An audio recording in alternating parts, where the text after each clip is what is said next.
Hello, dear students, friends, subscribers, and viewers. I must thank you all for your continued support and your comments, which have helped me to continue with making these videos. I hope in future also you will continue to support Offbeat Gyan.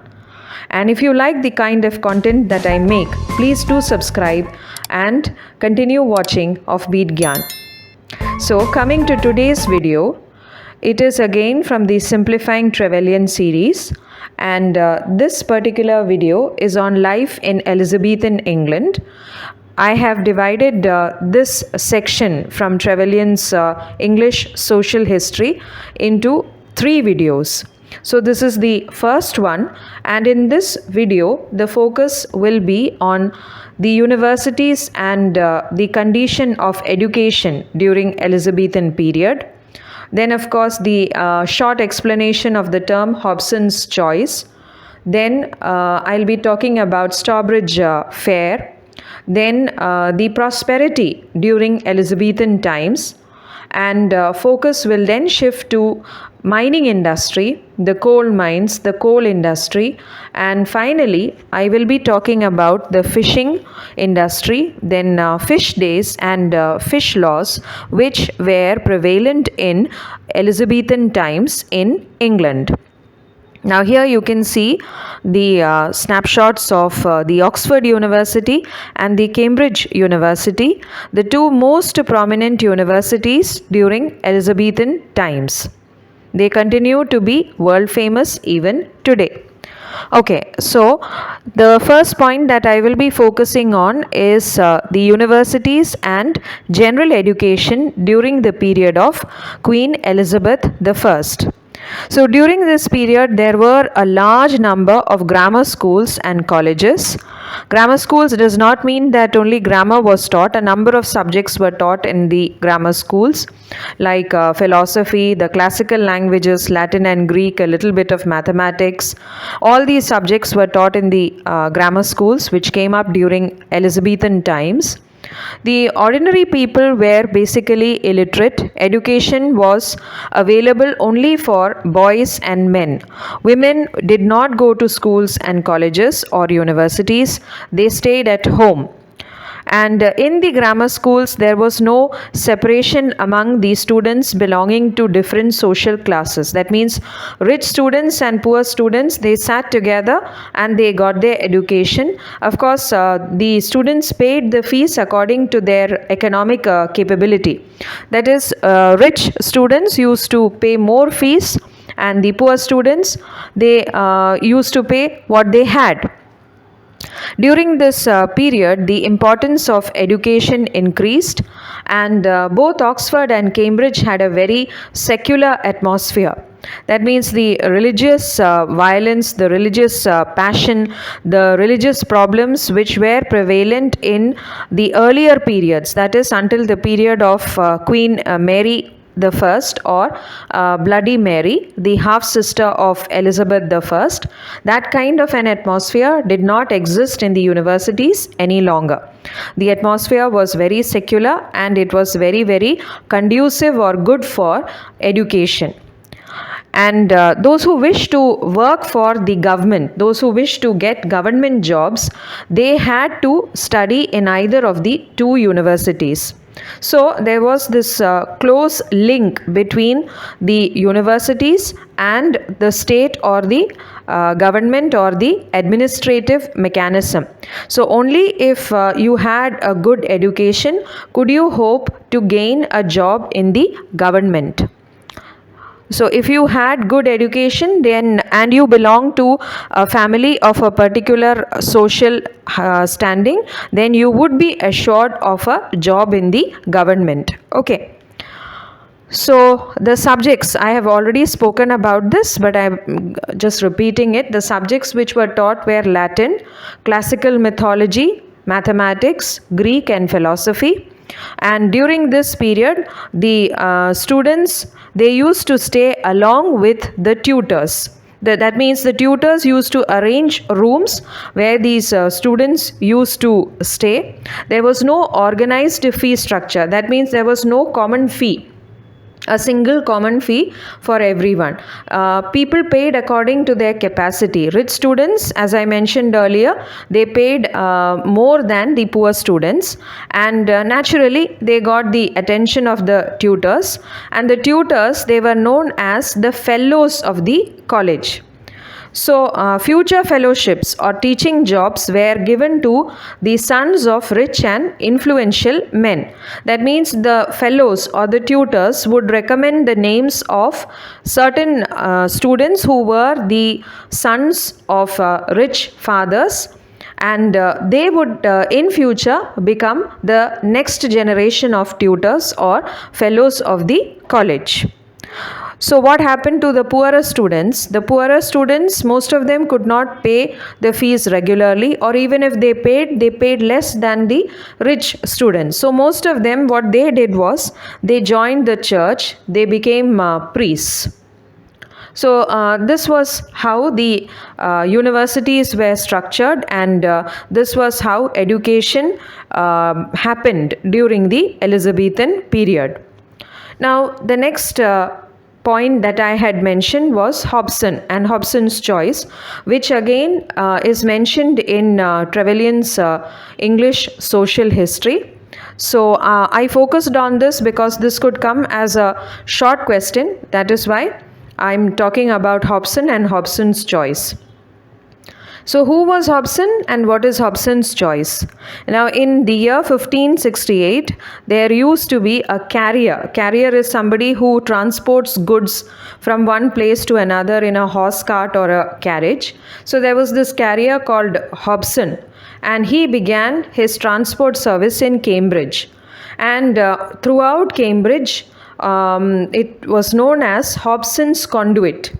So the phrase Hobson's Choice comes from this name, and what Hobson's Choice means is no choice at all. That means if you want to travel, you had only this particular transport company, that is Hobson's transportation facility. So you had to take it or leave it. So Hobson's Choice basically means no choice at all. You don't have a choice. You have to take what is given to you. That is Hobson's Choice. I hope it is clear. The next important point that I want to talk about is Stourbridge Fair, which again Trevelyan has devoted quite a lot of attention to. That is why I actually made this question and this short answer, because it could come as a 1-mark question. So this was one of the greatest fairs in England, and it was held for 3 weeks in September in Cambridge during Elizabethan times.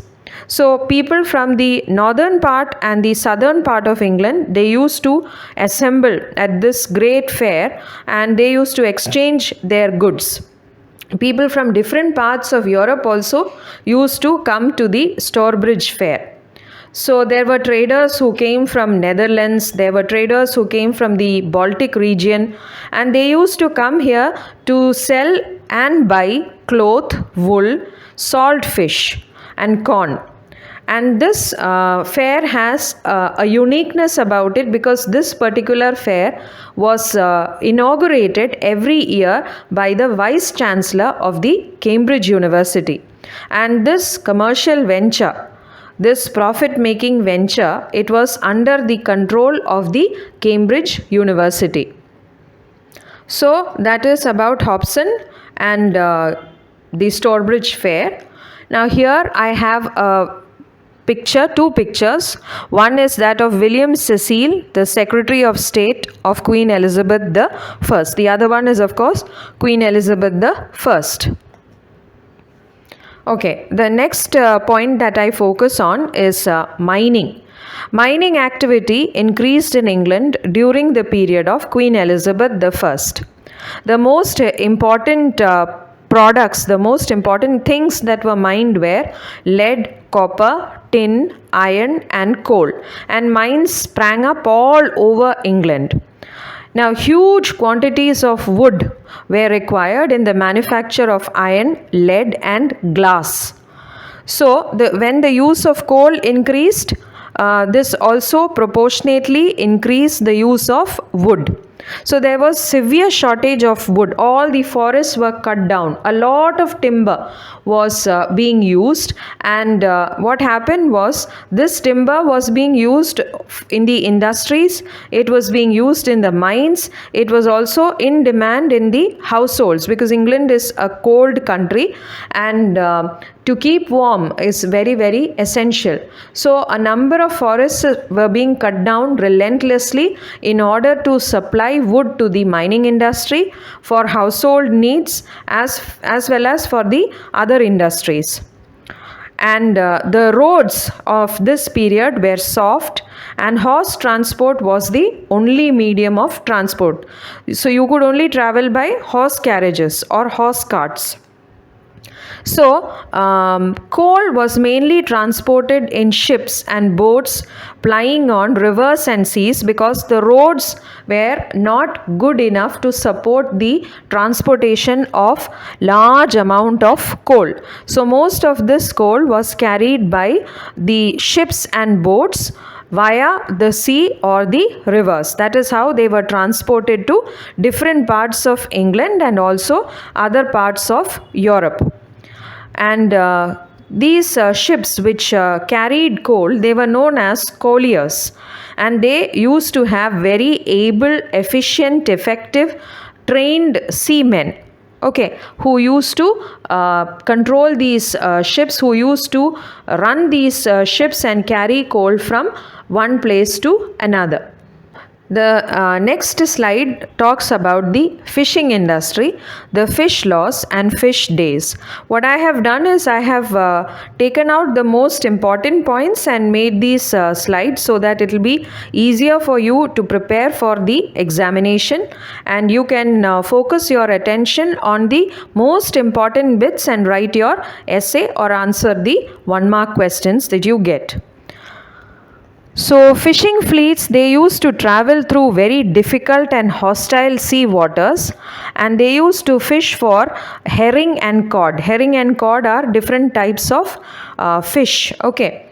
And fishermen became very popular with the English government and the Royal English Navy because of their skill at controlling their boats and ships in the high seas.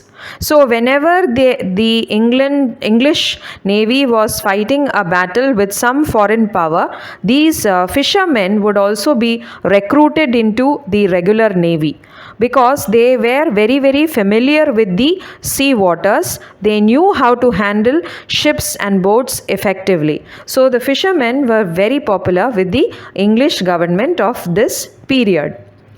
Now, fish days were observed in England. What are fish days?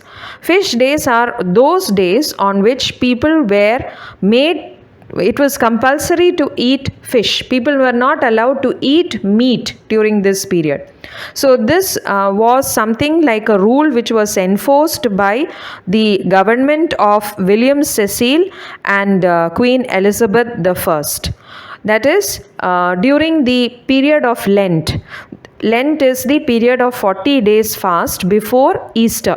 During this period, people were supposed to eat only fish. This was to promote the fishing industry and to support the fishermen. Okay, and the fish days were Fridays, sometimes Wednesday also. On both these days, people were asked to refrain from eating meat. They were asked to eat fish. And fish laws were implemented to support fishermen and to discourage the overconsumption of beef and mutton, because the over dependence on beef and mutton would lead to all the agricultural land being converted into land for grazing. Okay, beef and mutton, that means it has to come from cattle, and cattle need grass. So if there is over dependence on beef and mutton, on eating cows and goats, then that would naturally lead to the overproduction of cows and goats, and cows and goats need grass to eat. So all the land which was meant for cultivation, arable land, that would be converted into land for grazing. So, in order to discourage this practice, the government emphasized on fish days and fish laws so that people would start eating fish along with beef and mutton. And fines and penalties were imposed on people if they broke the fish laws. That means if on a Friday or Wednesday, when you are not supposed to serve beef or mutton, then you serve mutton, then you will have to pay a fine. You will be punished for doing that. And seamen, they did not have to join the army because they were already involved in a very progressive industry, and their services were used when there was a battle and the English Navy needed efficient sailors. Then these seamen would be recruited into the Navy for that temporary period of time. I hope that is clear. Now, those who depended on the sea for their living, they were supported and encouraged by William Cecil, who was the Secretary of State, and he was very particular that his government would support fishermen and fishing. And he also introduced a number of navigation laws which would discourage foreign ships from creating trouble for English ships.